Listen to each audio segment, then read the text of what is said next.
Dalam hati mereka ada penyakit, lalu Allah akan menambah penyakitnya itu, dan mereka mendapat azab yang pedih karena mereka berdusta. Dalam ayat ini dijelaskan bahwa orang-orang yang suka berdusta dan berbohong itu akan diberikan azab yang pedih oleh Allah Subhanahu wa taala. Dan apabila orang-orang yang memiliki penyakit hati dalam dirinya, maka Allah akan menambah penyakit itu sampai mereka merasa dirinya akan bertobat kepada Allah Subhanahu wa taala. Selanjutnya pada ayat ke-11 dijelaskan, wa idza qila lahum la tufsidu fil ard qalu innama nahnu muslimun. Dan apabila dikatakan kepada mereka, janganlah berbuat kerusakan di bumi, mereka menjawab, sesungguhnya kami justru orang-orang yang melakukan perbaikan. Dalam ayat ini dijelaskan kita dilarang oleh Allah Subhanahu wa taala untuk merusak bumi. Seperti kita dilarang membuang sampah sembarangan dan merusak serta menebang pepohonan secara liar. Oleh karena itu, kita harus menjaga alam kita agar tetap lestari dan menjadi indah seperti di surga. Amin ya rabbal alamin. Selanjutnya pada ayat ke-12 dijelaskan, ala innahum humul mufsiduna walakin la yashkurun. Ingatlah, sesungguhnya mereka yang berbuat kerusakan tetapi mereka tidak menyadari. Dalam ayat ini dijelaskan orang-orang yang suka merusak alam itu mereka tidak menyadari bahwa dirinya lah yang merusak alam tersebut.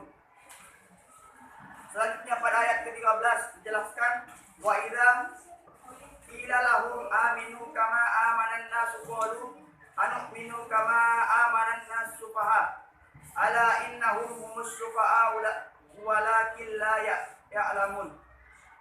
Dan apabila dikatakan kepada mereka, berimanlah kamu sebagaimana mereka itulah orang-orang sebagaimana orang lain telah beriman.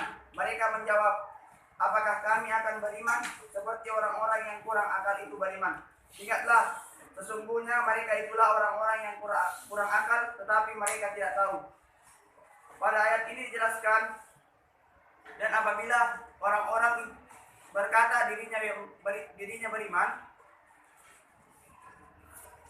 maka orang-orang itu disebut orang-orang yang kurang akal karena mengaku dirinya beriman kepada Allah Subhanahu wa taala. Selanjutnya pada ayat ke-14, ayat terakhir, wa idza laqul ladina amanu qalu amanna wa idza khalau ila syayatinihim qalu inna ma'akum innama nahnu mustahzi'un.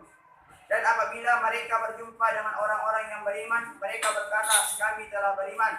Tetapi apabila mereka kembali kepada setan-setan atau para pemimpin, mereka berkata, sesungguhnya kami bersama kamu, kami hanya berolok-olok. Langsung pada ayat 14 ini surah Al-Baqarah dijelaskan bahwa ketika orang beriman bertemu dengan orang yang mengaku dirinya beriman, maka mereka berpura-pura beriman kepada Allah Subhanahu wa taala karena mereka pengikut setan dan mereka mengaku kami hanya berolok kepada Allah Subhanahu wa taala. Sekian kultum yang saya sampaikan pada ayat 8 sampai 14 surah Al-Baqarah ini.